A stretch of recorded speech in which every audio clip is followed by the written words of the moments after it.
After about 20 minutes of putting the setup up, we finally have the setup ready. Let's begin the video.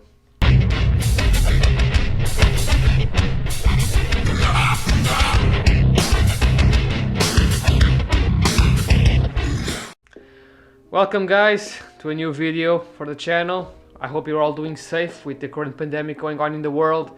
I wanted to make this video to talk a little bit about my camera, my Nikon D5500, and how I was this close to purchasing one of my dream cameras, the Panasonic G9. I'm going to talk a little bit about that camera, why I decided not to purchase it, and also why I still continue to use this camera.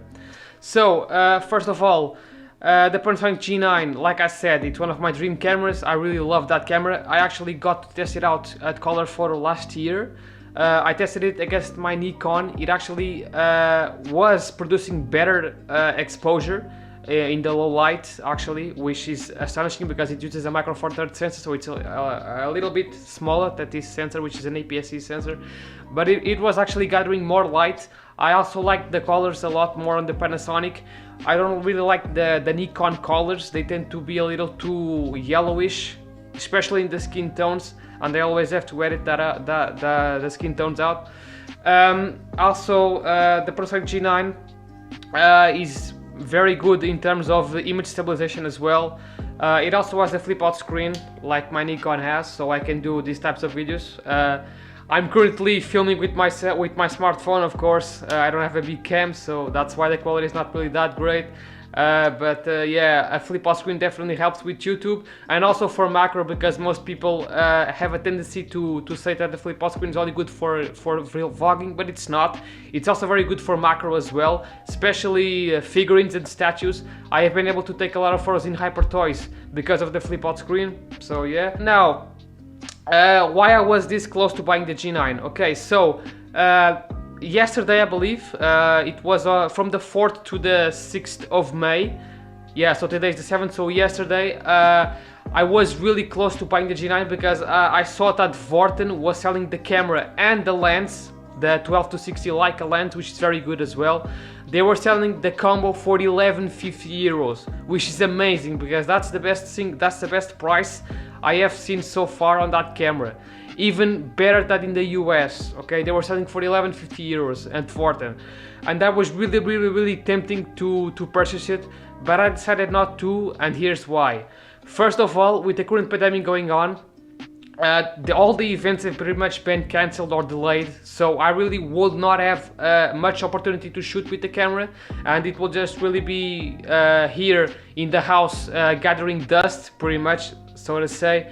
Also, another reason why I decided not to purchase it, I actually did more research. I tend to do a lot of research before purchasing new cameras. I did some more further research on that camera, and I found out that it's actually a little bit crippled on some areas. Like, for example, the high resolution shooting must be done on a tripod. You can't really do it handheld like you can on the Olympus, which is really a little bit disappointing because Olympus now do handheld high resolution shooting, so you don't really need a tripod, because I don't really want to carry around a tripod to have high resolution shooting, which is not really something I really need, but it can help sometimes, especially for printing and making logos and stuff like that, so you have more resolution. Also, another reason why I decided not to purchase it was because even though it's not that bad in low light, I'm still a little bit afraid of using it in low light because it's a micro four thirds sensor. I tend not to push my ISO above 1000. I never shoot above 1000 with this camera. I always tend to max out at 800 or 1000, and also because this lens is only 3.5 to 5.6, so it doesn't gather much light. But that was also one of the reasons why I decided not to purchase the Panasonic, because even though it's better than this camera in low light, it still is not really that phenomenal in low light. Another reason, and this is more because of the lens, the Panasonic Leica 12 to 60 lens is very awesome. It's pretty much a 24 to 120 equivalent in full frame, which is a lot of range. This one is an 18 to 55. It's 27 to 82 and a half. So the Panasonic is not only wider, but it's also longer as well, and it will pretty much cover everything I need during events and concerts and stuff like that. because it's a very awesome range. It goes very long and it's wide enough for most things. But unfortunately that lens has a little bit of a problem, which is the fact that it's variable aperture. It's a 2.8-4.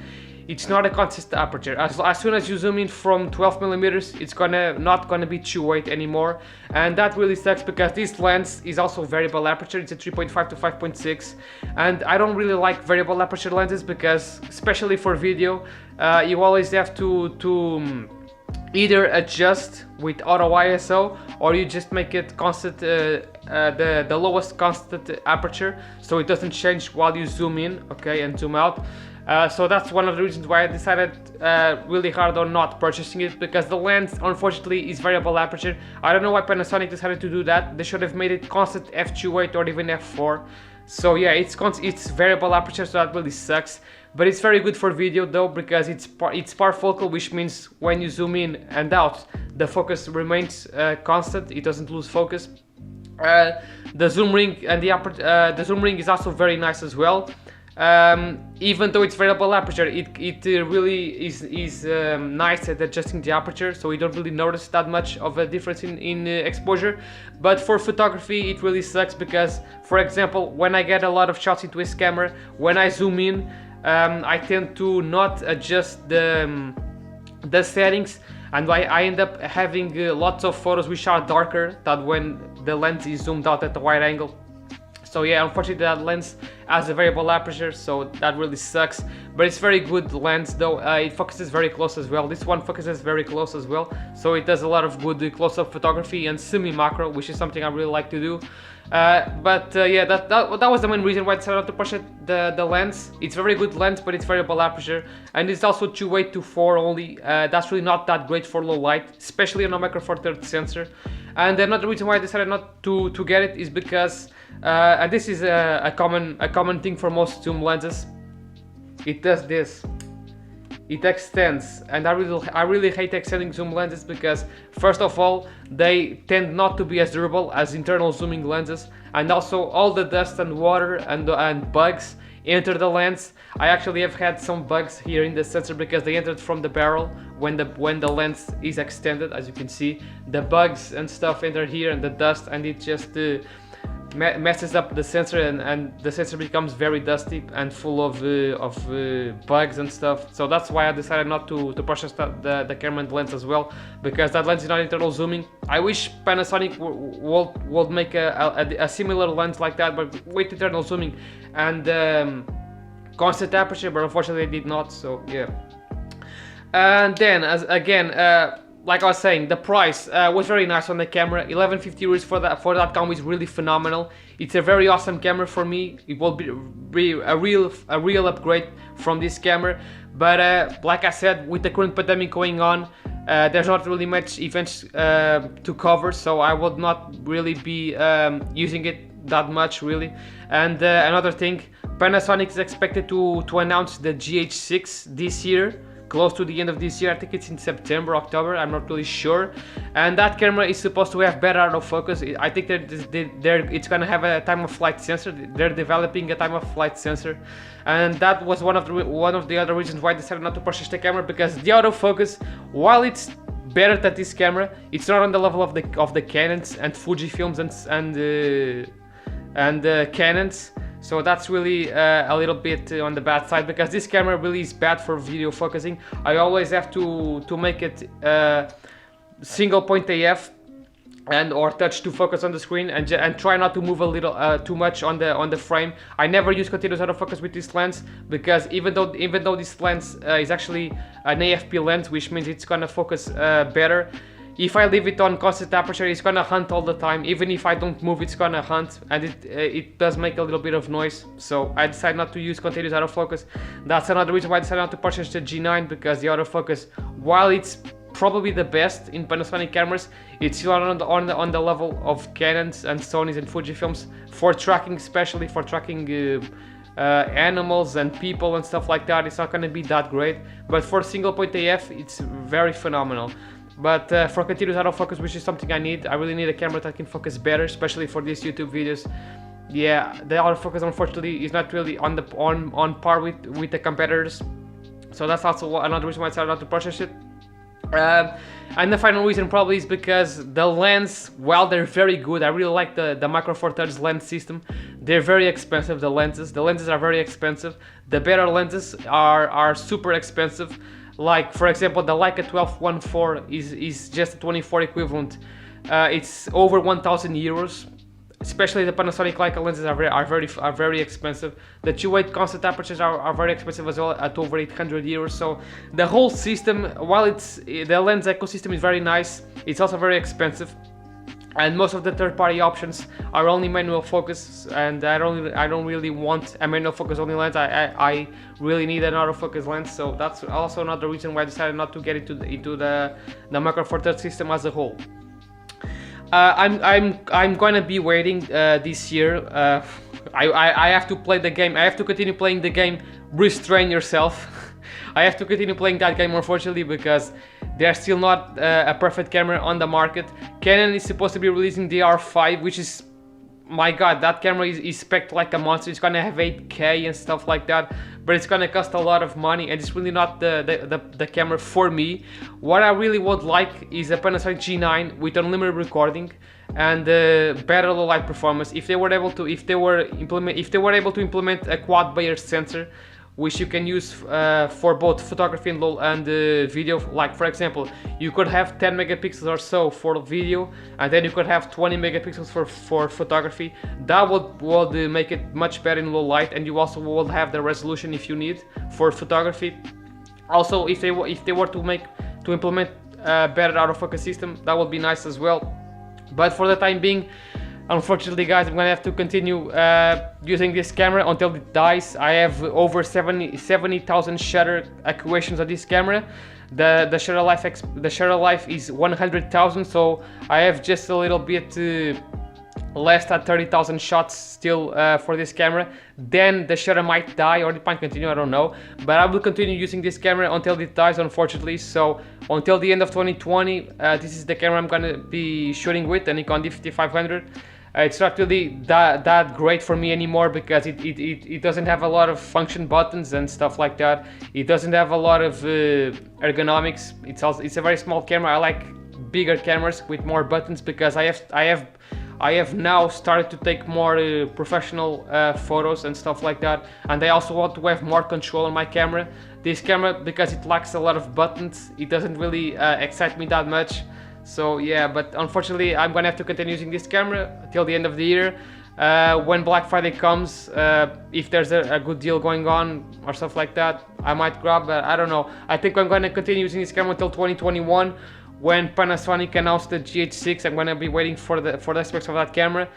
Sony is also gonna be announcing in June another new full frame camera. I don't really like the Sony system, but they have some stuff which are very nice, like the autofocus and the lens ecosystem. I will be waiting a little bit more, guys, okay? Sorry for not providing much better photography. I know most people that I talk to, cosplayers included, say that I take a lot of great photos, but I don't really think I take a lot of photos, because I love great photos, because this camera is limiting me now. But unfortunately, like I've said many times, I can't really upgrade, because for the time being this is a camera that pretty much does what I need, except the autofocus, not really that great. But then again, I tend not to use a lot of tracking autofocus. I tend to just use single point AF, and like I was saying, there's still not a perfect camera for me that has everything I want. The Panasonic S1H is very awesome. That's the camera I really wanted, but it's 4,000 euros, so of course I'm not gonna be